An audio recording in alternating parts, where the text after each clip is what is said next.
সচিবালয়ের ক্ষতিগ্রস্ত ভবনের ভেতরে চলছে ফায়ার সার্ভিসের অনুসন্ধান। দর্শক, আমরা তার ফুটেজ আমাদের হাতে এসেছে, আমরা সরাসরি চলে যাচ্ছি ওখানে।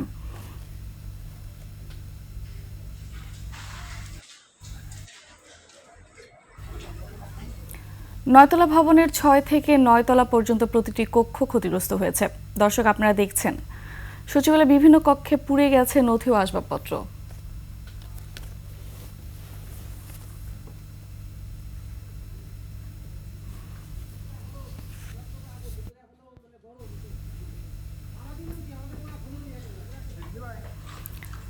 দর্শক, আমরা দেখতে পাচ্ছি অনেক ক্ষতিগ্রস্ত হয়েছে এবং অনেক নথি হয়তো পুড়ে গেছে।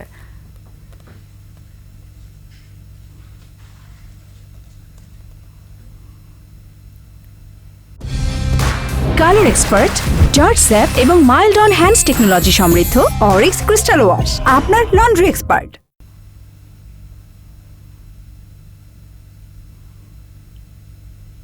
এখানে হয়তো যুব ক্রীড়া মন্ত্রণালয়ে অনেক গুরুত্বপূর্ণ নথি ছিল, যা হয়তো এখন পুরোপুরি ধ্বংসাবশেষে পরিণত হয়েছে।